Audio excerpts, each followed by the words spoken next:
Hello and welcome to this week's episode of Purely Flowing. I'm Adele. I'm founder of Pure Flow State, and we are a sustainable brand strategy organization.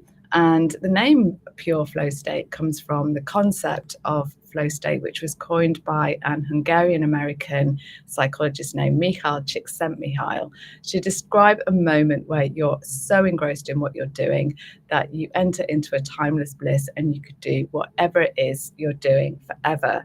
And wouldn't it be great if we could bring some flow into our lives in all aspects? If it was business or just our personal lives, wouldn't it be great if we just flowed a little bit more?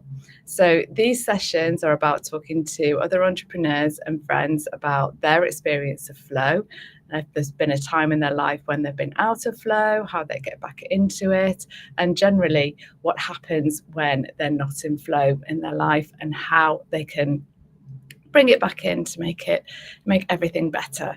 And we're hoping to inspire people and listen to other people's stories so that you can all have a little bit of flow on a Friday. So I'm really excited to invite my guest this week, Hannah de Keijzer. She is a nonfiction book coach and a make an amazing space where you work magician as well, and I'm really excited to get into that. Sorry, I just lost my words there. But Hannah's going to explain a little bit more about what that involves later and how it relates to flow. So first of all, Hannah, welcome to today's show.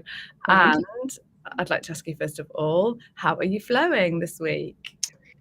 Doing all right. I have a 6-month-old baby who just started going to daycare a couple days a week. So flow feels more achievable than it has in the last long chunk of time. Oh, I love that. Starting to get my sense of rhythm back about work as well as parenting. It's always a dance.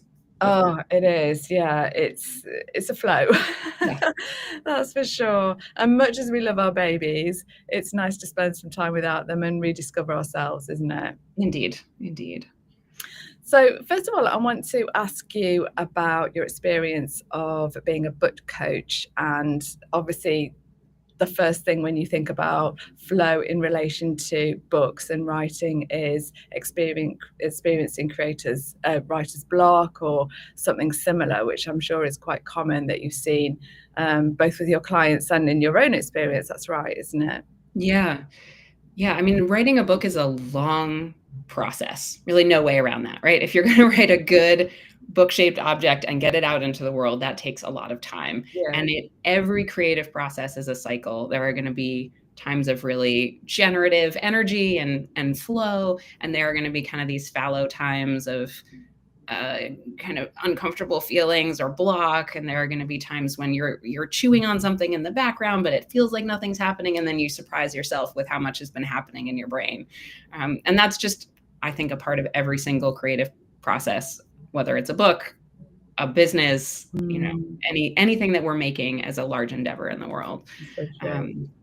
But yeah, what we call writer's block is pretty darn common, that we get into the middle of a process and then are stuck for some reason, whether it's we feel like we've run out of energy, or we're uninspired, or we're so tired of looking at the thing we just want to put it in a drawer and not think about it for a year, and it can be really hard to get started again with that circumstance.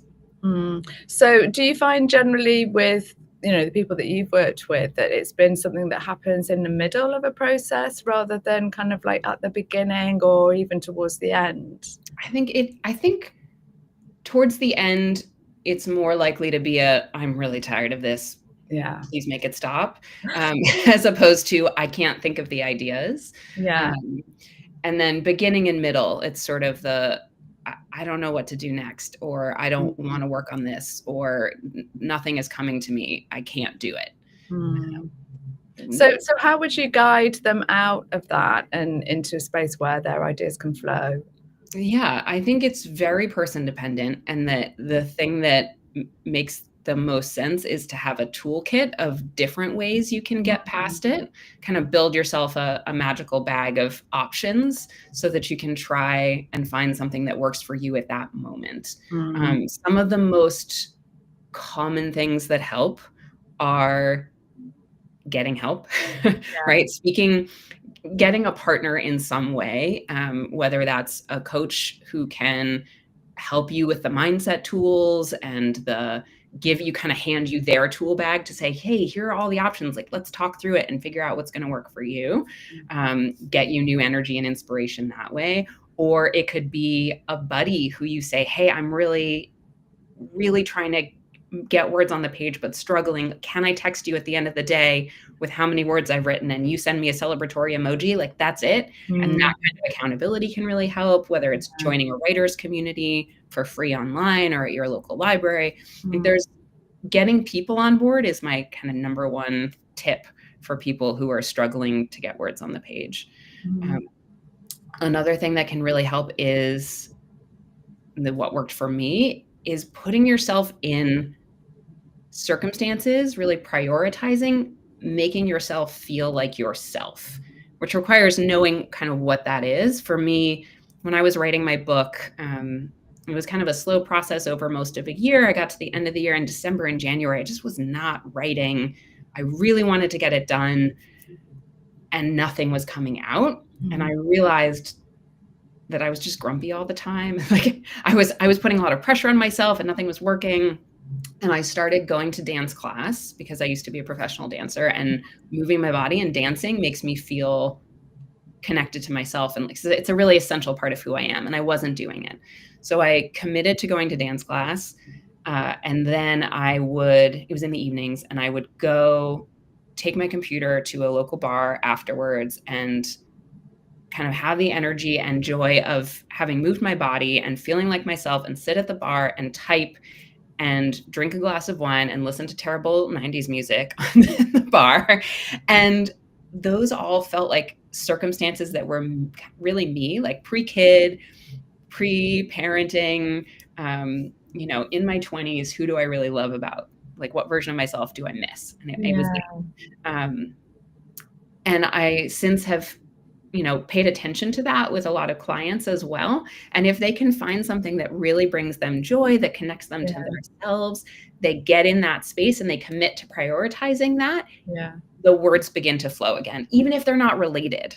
It's an interesting... It is really interesting, and I can see how it would be very, very personal as well for every individual, because there's a lot of things that I can do while I'm listening to music, or even got a podcast on in the background or something like that. The more creative stuff I can do that way. But if I need to think, so when I'm working on more, like when I'm writing or when I'm doing more of the strategy stuff that I do for brands, then I have to have silence. I need silence to the point where sometimes I even have my headphones in and I'm not listening to anything, but I'm just blocking out whatever's out there. So it's interesting that you found your flow in a bar with music going on in the background, and that's where you wrote. I think my idea would be like taking myself off into the mountains to start singing anyway. But at the same time, I think that would be putting pressure on myself to say, okay, you've got 2 weeks, you go, you sit, you write, and at the end of that 2 weeks, I want to see a book. Like that's the pressure is, that's something you just touched on before, like putting this pressure on ourselves. That's not helpful either, is it? Yeah. And often writer's block comes from a should, like some big wet blanket of feeling like you should be doing it a certain way, or you should be doing it on a certain timeline. That actually just totally suppresses our ability to generate ideas and get words out. So a lot of the time it's about kind of identifying that should feeling for yourself if you can, and finding ways to give yourself grace and realize that actually your process is your process. Like, you have to find a way to write that fits your brain and how it works and your body and your particular really busy life. Right? Like, sometimes you do want to retreat to the mountains for 2 weeks. That sounds great to me. But like, sometimes you can't. Sometimes you have to ask your partner to please stay at home with your 5-year-old so that you can go to the bar. You know what I mean? Like, you got to have those relational, practical conversations, and just find ways that really fit what you can do. Yeah, on a practical level. And I just want to pick up on something else that you said as well about doing other things outside of this goal that you've got. And this can be applied, you know, not just to writing or to anything. We do get very kind of blinkered about a certain thing that we feel that we want to, first of all, we want to achieve. You know, let's not even get into whether it's like a should or a but let's put it down in the want to achieve goal category. And we get so blinkered and focused onto this that we forget that in order to be in a state where we can achieve that, there's a lot of other things that are necessary at the same time, as in, you know, taking care of ourselves, and making sure that we feel good. I don't want to say good enough as in, you know, like a good enough as in, like, you know, we feel well enough to be able to concentrate and do that. We lose sight of that, don't we? Yeah, it's easy to do. I did a Feel Good Where You Work session, which is the name that I put on this way that I support people in making their home workspaces really work for them and energize their big vision projects, whatever they may be. I was working with somebody yesterday who said a line that really struck me. She said, "I super prioritized my body, and that is the best gift I've ever given my work." And I loved how she phrased that. Yeah. So let's get into that a little bit. This second part of what it is that you do, like the book coach. So it's like feeling good where you work, and you're a magician in supporting people in finding that. And I love that idea, because so often, like, we know kind of what we need to be able to work well, but often, like, you know, we're just so busy and we've got a deadline and we've got to do this, and we just crack on, and then we wonder why we feel rubbish at the end of the day, or don't feel like things are coming to us easily. Just talk me through a little bit about what brought you to that and how you implement it. Yeah, well, as I mentioned earlier, I used to be a professional dancer, so I'm a total body nerd. I was also a massage therapist and body worker for about a decade. So I have this real orientation to the body in space, and the body the body is connected to the brain. We're one unit, you know? And I think it's really easy for big thinking humans to forget that their body has a really huge role in how their brain works. You know, I've gone through cycles of that myself, even though I'm really oriented this way. But it turns out that we can use our body to help our brain function with more flow and ease and comfort. And there are tons of these little sources of friction and action barriers in our spaces that, if we can get as many of them as possible out of the way, that frees up our brain for just, like, it suddenly gets all the energy that was otherwise being drained by these little things that we may not consciously notice. So what I get to do is put eyeballs on somebody else's space and ask a bunch of questions to say, like, what's working in here? What's not? Why? How do you like to function? How does your brain work? How can we find ways for your body to support that? Whether it's, you know, ergonomics is kind of what everybody might think about, or having a tidy desk. And that can be part of it. Though my mother is the kind of person who needs piles around her to think. So, like, if that's you, great. No shame on a messy desk, right? It's about what works for you.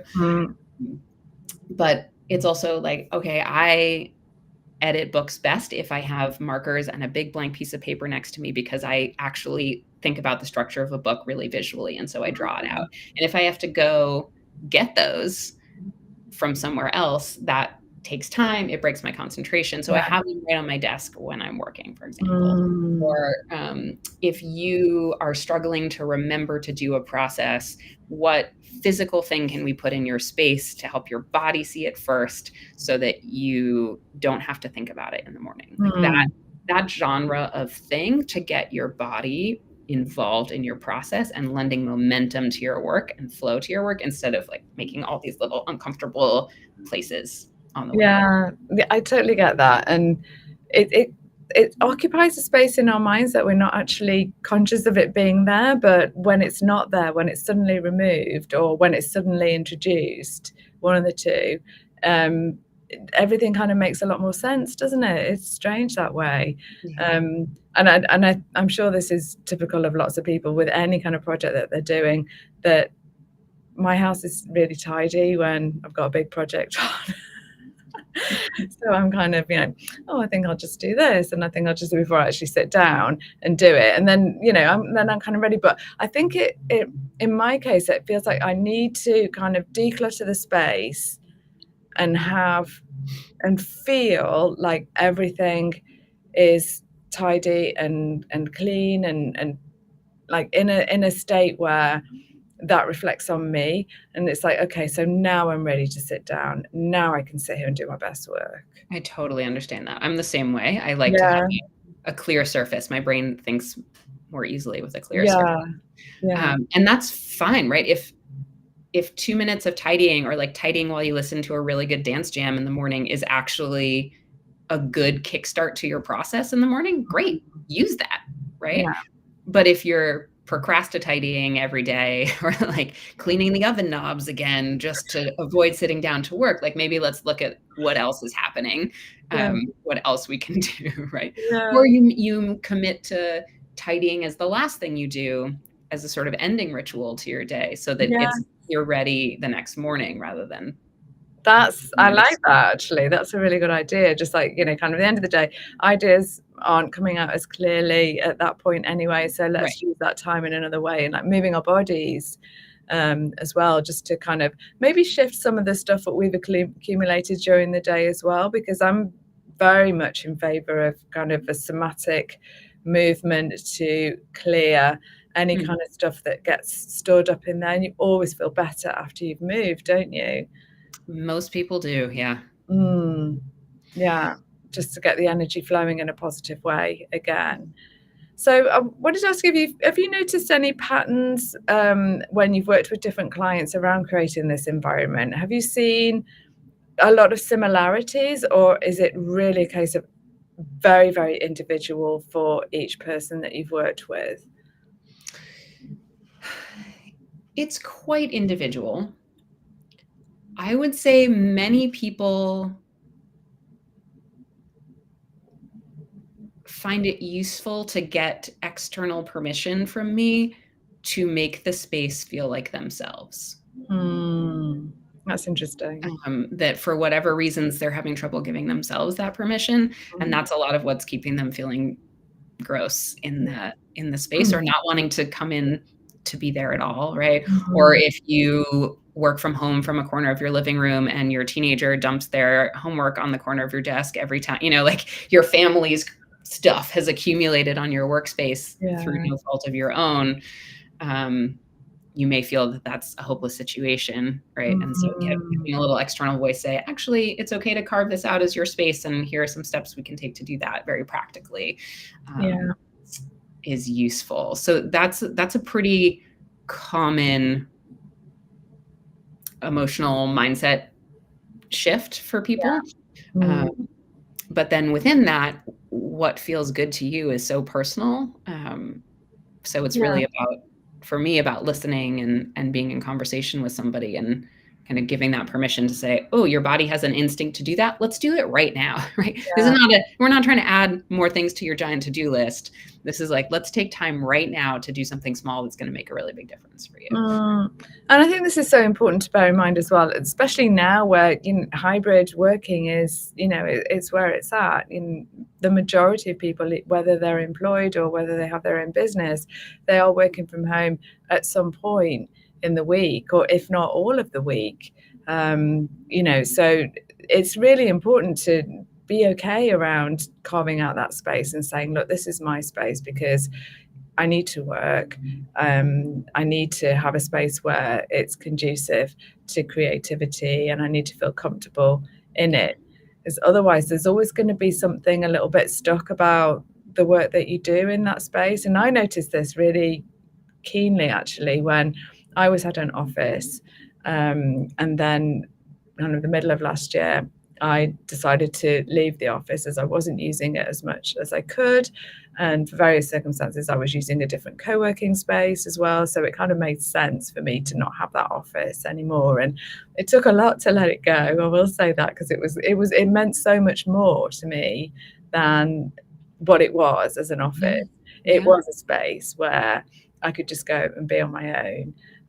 It was a space where all I did there was work. I didn't do anything else there. It was just work. So the minute I stepped in, it was, okay, it's time to work now. This is what I'm here to do.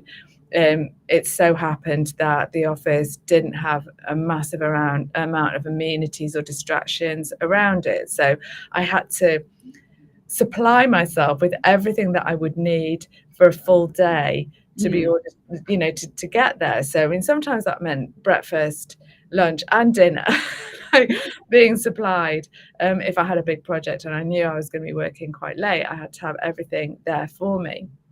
So I really get what you're saying about having everything close by and organizing yourself so that you can get access to the things that you need really quickly. And of course, there's no distractions there as well. So I'm not going to put a washer on while I'm in the office either. So it really was a space that I went to work. So it was difficult to let it go, and I was reluctant to do it. I did it in the end, and struggled at the beginning to get my space in the home. And partly because I had sometimes worked at home anyway, but I had a desk set up that wasn't the most comfortable, I have to say. It wasn't the same desk as I had in the office, so I didn't have a lot of space to spread all my things out and feel comfortable or anything. So it took a little bit of time to get my space in there. But now I really love my space at home, because I've done more to it than I ever did with the office, because the office was, it was rented, it wasn't mine. I couldn't really make many kind of design choices in there or anything. It served its purpose. It was brilliant. But now I feel like I've actually created a space, which is so much more exciting. And I guess that's what you get to do with the people that you work with. Give them permission. Yeah. I'm so happy that you're enjoying where you are now. That's great. Yeah. Yeah. This is, that you mentioned the washer, which I mean, I work from home. This is my home office. And so that the lure of domesticity is always strong. And I guess that's another really common thing that I work with folks on is, what systems can I set up for myself that involve some sense of physicality, usually, because those are more powerful. And that's what I'm into, to say, all right, domestic life is going to stay there. I'm going to be able to focus on my work. And then I can kind of close out my work and go back to domestic life. And there's less of a bleed and a sort of constant, like, oh, did I turn off the burner? Oh, did I, vacuum the floors? Oh, I have to buy this thing for my family, right? Yeah. Kind of being able to find ways to tune out that voice as well. I mean, I guess that's not a thing where you are, but over here, these kind of garden offices has become really, really, really popular, which is essentially just like a little outbuilding. It can be tiny. I love it. I've worked with a few people in the UK who have them, and I have to say I'm pretty jealous. It's awesome.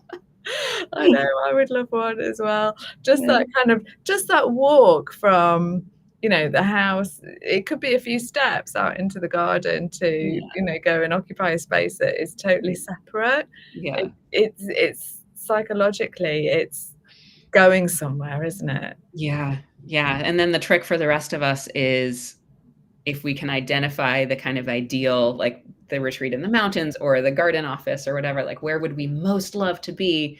Even if we can't get that, we can bring feelings of that and aesthetics of that into the space we actually do have to help us kind of trick our brains and get that psychology going, even if we are just plopping ourselves in the corner of the dining room, right? You have the poster of the mountains in front of you that you can kind of use for a faraway thinking gaze and make your body feel like you're there. Or have you surrounded yourself with plants in this corner? Or do the colors you've chosen for things on your desk remind you of that space? My ideal magical workspace is the second floor of a converted barn building on this property that we don't own in the woods. So it's like half dance studio and half has a big L desk for like art making, visual art making in one corner, and a big L desk for computer work and a cozy chair for reading manuscripts. And I just get to look out at the woods. So that's where I would love to do my work, but I don't. You could maybe create that as a mural to have. It's certainly like a view in front of you, couldn't you? I did choose the room in my house as the office that has windows on most sides. So I get at least a little bit of tree view, and I've put a lot of plants in here, and I have like green behind me. Yeah. Do you find I like plants. I like a lot of plants. Unfortunately, the office in my house that I'm using now as my room, it doesn't get a lot of light into it. So I've brought plants in there and they haven't really flourished, which is a shame because I'm not bad with plants, actually. I'm usually okay with plants, but they just haven't flourished in that room, which is a real shame. But do you generally recommend always bringing in some kind of greenery just to calm the environment, or no? I don't make an always about it. If people enjoy it, then absolutely. But some people have pets and it's too much work to find plants that aren't toxic to the pets. Some people like don't have the bandwidth to take care of plants because they're already taking care of 3 kids, and like, who has time for that? Some people really like cut flowers. Some people don't care about greenery or plants at all, and that's fine too. So again, it's really personal, I think. Yeah, it's whatever's working. So what are some of the things that you hear your clients say after they've worked with you and they've kind of like changed their environments? I'd love to hear. Yeah. This is not a hearing thing, but a seeing thing. I really love watching people's bodies change in real time. Like sometimes I get to see this sort of like a relief wash that happens over people. Sometimes I get to see like a leaning forward and a sort of energy in the face and body that wasn't there before, because they feel like it's possible, doing their work is possible in a different way. And then in terms of what people say, a lot of people are surprised by the efficacy of what we do. They kind of are like, wow, I wasn't sure what to expect, but this is amazing kind of deal. Or like, oh, I am concentrating so much better now is a thing that I hear a lot. I worked with somebody who is a music teacher. And so she had a space that was her living room, her personal reading space, her eating space, and where she was giving music lessons and leading virtual choirs, and sorting out like how to arrange the furniture and what else to put in there, and like her flow for her personal life and her professional life. And she said after the session, and she had a little time to kind of let things marinate, she was so much happier in her personal time in that space. She could do things like she could curl up and read in the chair, and she felt like she was calm when she walked into the space, as opposed to walking in there and immediately feeling panicked. And that kind of thing I love to hear, because you don't need that in your to where they're supposed to be working and feel like a little bit panicked or overwhelmed or uncomfortable. Yeah. But unfortunately, it's kind of one of those feelings that you're not really fully conscious of it, or you might not be able to articulate it until it's gone. Yeah. Like this is a sort of like common thing, I think, for parents or people who share the space with the rest of their family. Like, people have said that after we work together and we helped kind of set up boundaries around their own workspace and get that sense of permission, that they finally just actually want to sit down to work, as opposed to doing the orbit of like, I'm going to just do this other, like, I don't want to be where I am supposed to be. Yeah.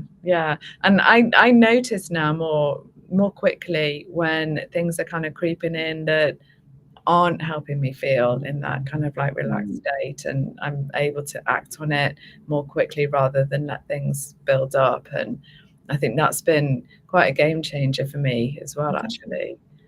Can you give us an example of one of those things you've noticed? I write a lot of notes. I've got hundreds of notebooks and I'm writing them, and so suddenly I'll notice there's quite a few notebooks appearing around my desk, and I'm not quite sure which one to write in. It's all getting a little bit stuff piled on top of each other, and before I know it, I've got quite a lot going on my desk. So I've got two screens. My laptop's kind of going on behind that. Then I've got like my keyboard, obviously. I've got my mouse. I've got a microphone. I've got a light. I've got like things kind of going on, and suddenly I start feeling that they're like, it's a bit like an ocean coming in, and like the waves are coming in, and like the stuff is kind of like, suddenly before I know it, I'm in this little space here, like not quite sure where to put my coffee cup. And it's like, right, no. Yeah. I need to get everything off the desk and I need to replace it again, and that's what works for me. I get everything off the desk. Nice. And then I put it back on again, and I put only the things that I actually need. Yeah. That's kind of where it gets with me, because like when I've got a clear desk, like my head is a lot clearer. I'm the same with like the desktop on my computer as well. I don't know if you found any kind of correlation with like what people's desktops look like. The digital space and the analog space. Yeah, the tabs that are open. I'm terrible for leaving tabs open, but now I've got a system where I group them.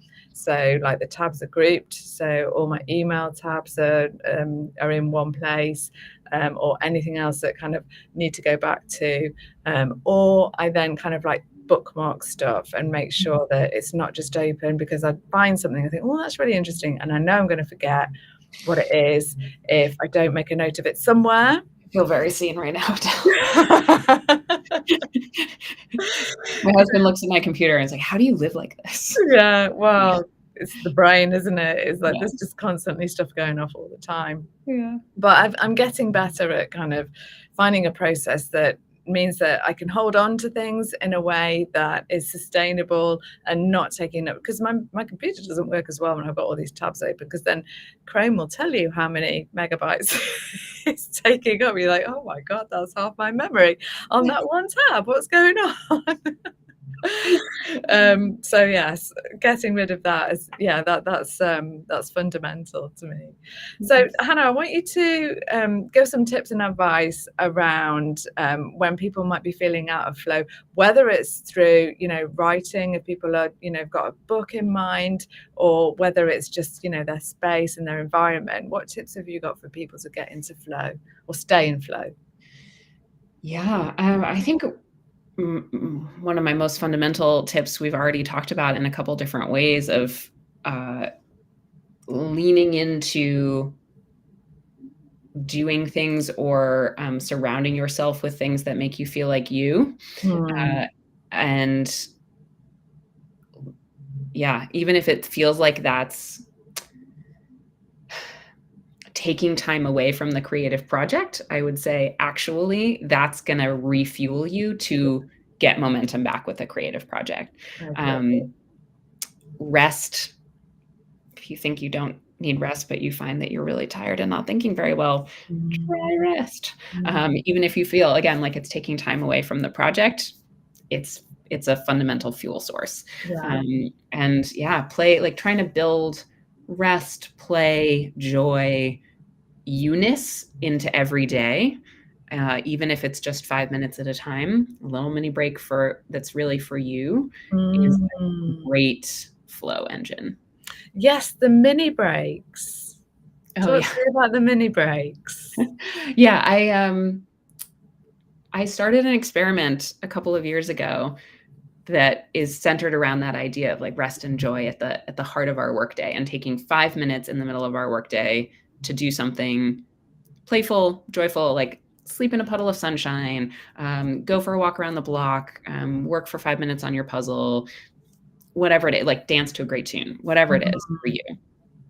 And found that the more consistently I was doing that, the more I showed up as myself in my work, and the more energy I had for my work, the more attention I had for my work. And I felt like I was showing up as myself really well in the rest of my life as well. Like I was better able to identify my needs in the moment, which can be hard when you're a parent, and your boundaries are always being squished around, or frankly, just being raised female in Western culture. I feel like we're invited to release our boundaries all the time. So I invited other people to do this experiment with me, and they had similar results in their own lives, and were finding a lot of energy and pleasure for their work and themselves.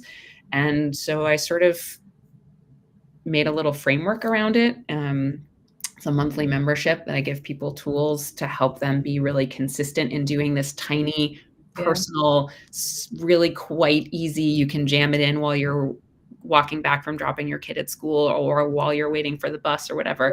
But even that tiny engine is so great. It's a framework to help you give yourself permission to do this thing for yourself. Yeah. Why do we need to give ourselves permission? We shouldn't, but we kind of put that on ourselves. And I think it is a female thing, isn't it? You know, let's face it. I don't think men have that same need to give themselves permission to do stuff as women do. It's just a thing. And sometimes you can even check yourself, can't you? And just say, I can do that if I want to. You know, what's going to happen if I don't do that? I'm totally allowed to do whatever it is I want. I'm not a 4-year-old girl anymore. Well, this also gives us a chance to practice and exercise the muscle of knowing what we feel like doing, right? Like sometimes I think we lose even that sense of what do I actually want right now? Whether it's what do I want for dinner? What do I want? Like the small moments of practicing identifying what we actually want and choosing to do it. If we've practiced in the small moments where there's no stakes, then it's easier to speak up when there are stakes and it's a bigger thing. That's so true. It's a muscle that needs to be flexed, isn't it? For sure. Yeah. And I like the idea of those micro moments. I'm going to build them in because we can be like you say, you could be absolutely anywhere. You don't need any additional tools a lot of the time. You know, maybe just some headphones to listen to some music or something like that. But it literally is 5 minutes break and then come back and you be more energized, more creative, more everything, really. Or even just, you know, a formal 5 minutes is awesome, but it can be a choice to tune your awareness differently on a time when you normally would be listening to a podcast, walking from where you work to the bus or whatever. Like one woman in my Amplifier membership chose to spend that time looking for unicorns in shop windows because she loves unicorns and they bring her joy. Like that was her choice to do it. And I loved when she sent me pictures of the unicorn she found, but whether or not she did, you know, it's this personal kind of tuning into what is pleasurable in the moment. Sometimes it's silence. Yes, absolutely. Sometimes it's silence. I've taken to, I'm a huge fan of podcasts, absolutely love them, devour them. I like music as well, but everything has its moment. And I found that recently in the car driving, I like silence. I don't want to listen to anything at all, and just let my thoughts flow, which brings us nicely back to flow. Well tied up, Adele. Yes, it was all intentional. Hannah, I've loved this conversation. This has been so beautiful, finding out more about what you do. I think everybody's got some tips for their environment and just actually taking a pause and thinking about how you can set up your environment to make it more conducive to creativity or whatever it is that you want to do, and just bringing you joy, essentially. So I hope we've brought joy to everybody on a Friday afternoon. Thank you, Hannah, for joining me. I know it's a little bit earlier where you are in the world. Thank you so much for having me. It's been lovely to talk to you. Oh, I loved it. So let's, I will put some links in the comment where you can find Hannah and connect with her. Please do. And she has so many tips of joy to share. See you next time.